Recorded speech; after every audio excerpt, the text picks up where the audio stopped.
Dahil po talaga sa Wi-Fi. Oo, ang mag-live-in partner na sina Alex at Natalie ay palagi daw nauuwi sa bangayan. Ang simpleng problemang yan ay dahil nga po sa usapan daw nilang 50-50 na hatian sa kanilang mga bayarin. O yan, ang sisti kasi parehas daw po kasi na breadwinner sa kanilang pamilya itong si Natalie at si Alex.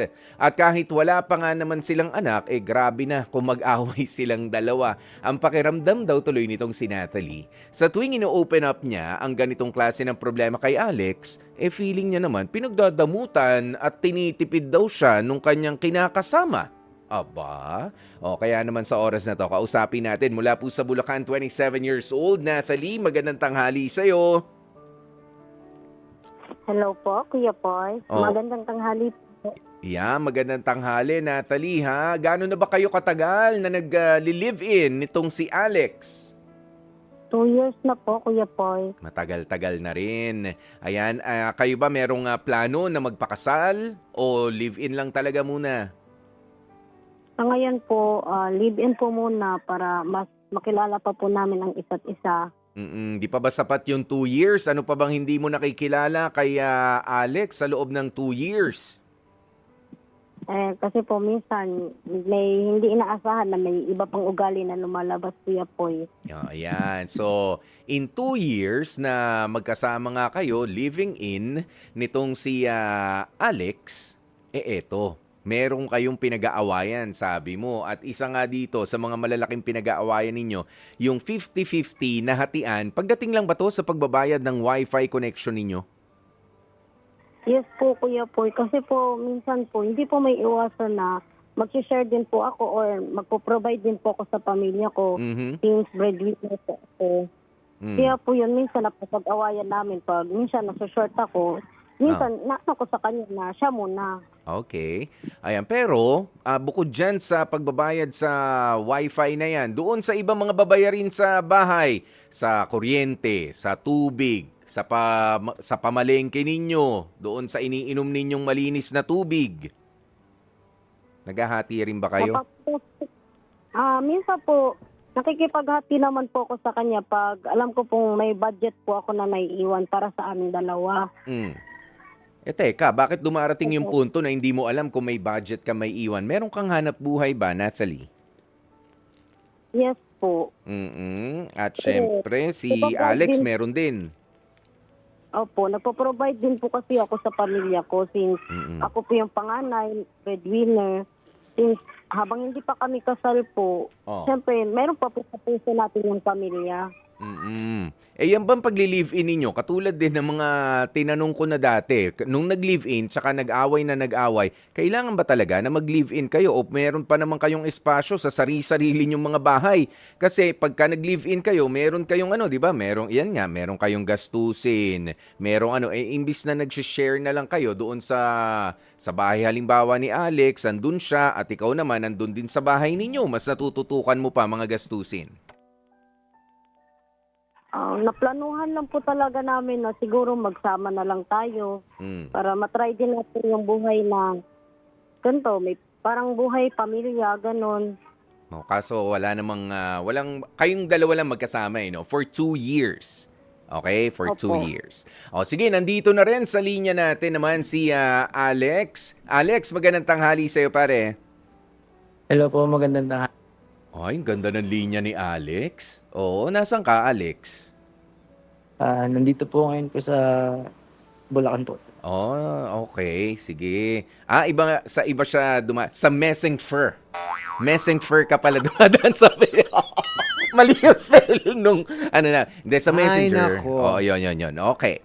Sige, Alex, eto, may sinasabi si Natalie na 2 years na nga kayo magkasama. Yes. Medyo nakakaramdam daw siya na parang tinutuos mo naman siya doon sa paghahati ninyo na 50-50 sa mga gastusin, especially yung Wi-Fi connection ninyo. Magkano ba binabayaran nyo sa Wi-Fi? May plan po kami doon nasa 1K upward. Yan bang wifi na ganyang kamahal sa plan ninyo, nagagamit nyo, na ma-maximize nyo ba yan? Kasi may trabaho si Natalie, nagagamit ba yan sa trabaho niya? Ikaw, meron din namang hanap buhay, tama Alex? Nagagamit mo rin ba yan? Yes, yes po, nagagamit po. Oo, baka sa gaming lang naman na nagagamit, baka pwedeng mas mabababang plan, hindi ba? Yes po, yung mababa lang din naman na plan po yung kinuha po namin. Okay. So bakit nga kaya dumarating sa puntong ganun, Alex, na minsan nga raw itong si Natalie, baka pwedeng ikaw na muna magbayad niyan. Nagtatalo, yun ang description niya sa amin sa nangyayari. Nagbabangayan kayo kapag ikaw raw muna ang pinasasalo niya. Yun nga po kasi ang nag-usap po kami na yun nga po yung dalawa po kami mag-shoulder po dun sa about sa mga bills, especially sa wifi. Ganun. And yun nga po, same lang din po kami ng situation na breadwinner din po, panganay. And ayun, nagtatalo lang po kami siguro po kasi minsan hindi po siya siguro nakakapaglaan ng money kahit po alam naman niya na may due date kami for wifi. And Oo, yun nga yung isa, no? Shoulder. So, syempre, hindi ko rin naman kaya yun kasi minimum wage lang din naman yung kinikita ko. So balik nga tayo doon sa iniwan kong tanong dito kay Natalie at kay Alex. Actually, tinanong ko na to Alex kay Natalie at sinagot niya na rin naman na kaya nga kayo na pag-usapan nyo mag-live-in para masubukan kung paano nga ba yung buhay may asawa, pero hindi ko talaga ipe-prescribe yan. O parang doktor, di ba? Para sa ibang mga magjojowa na tara mag-live-in tayo, subukan natin, testingin natin kung pwede na tayo mag-asawa. No, iba pa rin yung kapag ka magjowa kayo, nandun kayo sa inyong mga bahay, pagka nag-asawa na kayo, tsaka kayo magsama, ganun. Well, anyway, ang tinanong ko nga sa kanya, kailangan ba talaga ang pag-live-in na yan o mas makakatipid kayo at mas makakatulong sa inyong mga pamilya kung kayo pa rin naman dalawa pero uwi kayo sa sarili-sarili nyong bahay kaysa nagbabangayan kayo ngayon. Now that you know na hindi ganun kadali na may pinaghahatian kayo sa inyong sa tinitirhan ninyo, sa tinitigilan ninyo ngayon. Ano po ulit? Ayun. Tama naman pala. Okay. Hindi, Alex, napuputol ba yung linya ko? Hindi naman. Napuputol po. Napuputol. O, sige, dadahan-dahanin ko ha. Ganito, Alex. Naisip mo ba na dahil nga sa nangyayari, medyo kinakapos-kapos kayo ng mga paghahatian sa mga babayarin, na pag-isipan nyo ba na uwi ka na muna sa bahay nyo? Sa bahay mo, Alex. Uwi na rin muna si Natalie. Huwag na kayo mangupahan kasi nga sabi ko kanina, kapag ka nangupahan talaga kayo, meron kayo mga gastusin dyan, kuryente, tubig, pagkain, wifi, at kung ano-ano pa na dadagdag. Whereas, kung nasa inyo kayong mga bahay, nakakatulong kayo, sabi nyo nga kasi breadwinner kayo parehas eh. Tama? Naintindihan mo, Alex? Pero Yes, kayo po. pa rin naman dalawa. Kayo pa rin naman dalawa. Nga lang, hindi na tayo nangungupahan. Wala na tayong extra na binabayaran. Pati yung renta nga doon sa upa. Kaya nga upa eh. Hindi Yes po. Yun din naman po sabi ko din, yun din po yung nasa bala ko na rin sabihin, i-open up sa kanya. So hindi lang din dumating sa point na na-open up kasi mas yun nga nauna yung bangayan Ayan. sa misis. O sige, alam mo Alex, ito na yung magandang pagkakataon kasi nasa kabilang linya lamang naman natin itong si Natalie. Kasi sabi rin naman ni Natalie, sinusubukan namin kung papaano nga ba ang buhay na mag-asawa. Ayan, kaya kami nag-live-in. Pero kung ganyan ang pananaw ninyo, o ngayon na alam nyo na mas madalas nagiging bangayan ninyo nung magkasama kayo sa isang bahay, it doesn't necessarily mean na hindi kayo pwede maging mag-asawa in the future. It's just that meron pa kayong mga priorities. Sabi nyo, gusto nyo munang tumulong sa inyong mga pamilya and I'm offering you yung option na umuwi na muna kayo sa inyong kahit na kayong dalawa muna.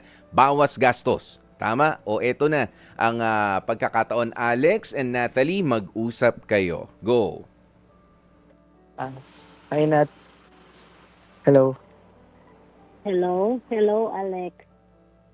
Ayun, siguro this time, ayun nga, sinabi nila siguro i-off muna natin yung pag-rent natin Kasi yun nga, parehas tayong may mga priorities pa.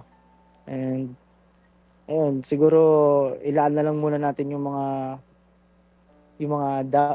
bagay na dapat nating unahin, especially yung makatulong tayo sa family natin. And ayun, set na lang natin yung mga, if ever may mga dates, yun, set na lang muna natin. Stay strong ta sa atin. Yun lang. Natalie, anong Okay masasagot din. mo ron? Para sa akin, mahirap din i-ano na mag-a-adjust. Parang syempre may pag-a-adjust naman. Tatanggapin na lang din. And nasa isip ko na din po yun minsan pag napapalalim na yung bangayan namin na siguro nga mas okay na bumalik muna tayo sa kanya-kanyang pamilya. Pero yung communication natin, hindi naman mawawala yan. Mm. Mm. So tama yun yung napag-desisyonan din natin. Maganda din yun na desisyon. Mm-mm. Kayo pa rin, mahal niyo pa rin naman ba ang isa't isa, Alex and Natalie? Hindi naman po mawawala yun. Yung stay pa rin naman po yun. So, yun, konting adjustment lang. Kasi medyo yung nagiging unhealthy na eh. So, yun. Mm-mm. Bakit? Gano'n na ba kadalas ang pag-aaway ninyo, Alex? Napapadalas lang po eh. Kasi yun nga, about nga din sa mga priorities. Mm-mm. Nasa-set po kami, ganun po. Oo. Umiinit ang ulo kapag ka kinakapos sa budget, tama? Oo. Opo, Pero ganun po. alam nyo, ang paalaala ko nga sa inyong dalawa, hindi naman ibig sabihin na hindi kayo magiging matagumpay na mag-partner in the future. It's just that, pinaghahandaan talaga yan. Nasubukan nyo na, nabigyan nyo ang sarili ninyo ng 2 taon. Ano ba ang pakiramdam na ganito? O under pressure kayo. 'Di ba? Kapag may bayad, pagka nandiyan na si Judith, tsaka si Billy. 'Di ba? Yan nga yung biruan natin. Kapag nandiyan na talaga, iba yung pressure, umiinit ang ulo. Natatakpan yung paglalambingan, yung pagmamahal ng pagbabangayan at nagtutuusan pa nga. Oo. Ayan, pero alam nyo, no, kanina habang nag-uusap tayo, naiwan dito yung bantay presyo. Ayan, namasabi ko lang rin sa inyo, no? Ano bang rice ang binibili ninyo? Bibili ba kayo sa Kadiwa? Sa Kadiwa, 35 pesos ang rice, ha? Oo, pero yung mga imported na commercial rice, nasa 50 plus pa rin ang presyuhan. O yan, no, nandito. O, kita nyo, mahal pa rin ang mga bilihin. 'Di ba? Kaya ang bangus nasa 195 pesos. Ang tilapia nasa 150 pesos ang halaga. Sinasabi ko lang sa inyo, tama? Sino sa inyong dalawa, Natalie and Alex, ang namamalengke? Madalas po siya. Kasi siya yung babae. Ayan. Natalie, tama ba 'tong mga presyo na binabanggit ko? Yung ampalaya, 122 pala kilo nito. 'Di ba? Yes po, Kuya Poy. Mahal na eh. Lalo na ngayon, ano na po yung bilihin ngayon, Kuya Poy. Ang talong, eto ang talong, 86 pesos. Medyo mura-mura, pero talong yan. Ano mo lang yan, ilan luto lang. Siyempre, halo mo pa sa ilang gulay yan eh. 'Di ba? Kapag kalamansi, 121 pesos per kilo. Ayan, naiwan nila Manong Ted to dito. Pero isang magandang paalaala sa atin, 'di ba, na kung talaga meron pa mga priorities na subukan naman na ang dapat subukan, hindi ko sinasabi na magiging mahirap pa ang buhay para sa inyo, no. It's just that baka mas makakatipid at makakapag-focus pa kayo dun sa inyong paglalambingan, pagmamahalan, kung medyo babawasan yung pwede naman munang bitiwan ng mga responsibilidad. Tama? Tama po, Kuya Poy. Yes. Natalie, meron ka bang gustong sabihin para kay Alex? Ayun, Alex, sana kahit maghihiwalay na tayo ng tirahan, hindi mababago yung natin pagsasamahan bilang boyfriend and girlfriend. Yun lang po, Kuya. Yan, boyfriend and girlfriend. Alex, ganun ka rin ba? Parehas ba Yes kayo? naman po. Stay Pareho. committed pa naman po kahit ano mangyari. Yan. Pero ito na lang ha, meron lang akong tanong sa inyong dalawa. Bayad na ba yung wifi? Babayaran pa lang po, babayaran po. Okay. Hinihintay mo pa ba yung yung bayad ni Natalie? And siguro pagawa na lang din po ng paraan eh. Pero, Yung, syempre, mapag-usapan. pagka-aalis na kayo sa inuupahan ninyo, di ba, merong, anong tawag mo rito? Meron yung 2 months deposit, 1 month advance, ganun nga ba yun? Paano? Baka may makukuha ka rin naman dun. Opo, yun nga po. Baka yun na lang din muna yung kung ano yung makukuha po dun, baka yun po muna yung pambayad sa mga Oo, yun muna yung natitira. yun na yung pantapal. Huwag niyo nang sagarin yung ano, yung advance ano. 'Di ba may mga gano'n na malalagyan ng diskarte kaysa lumaki pa ng lumaki yung awayan. Okay? Kaya naman sige, nako Nathalie and Alex, ano na nga ba ang inyong HEART decision? A po, Kuya Poy. Approve na approve. Iyon. Sa likod ng lahat ng ito ay meron naman talagang solusyon, 'di ba? Kung iisipin ninyo sa mga nakikinig po sa atin, baka sabihin kasi nila Natalie and Alex, napakaliit na bagay naman yung bayarin sa wifi, pinagtatalunan nyo. Of course not.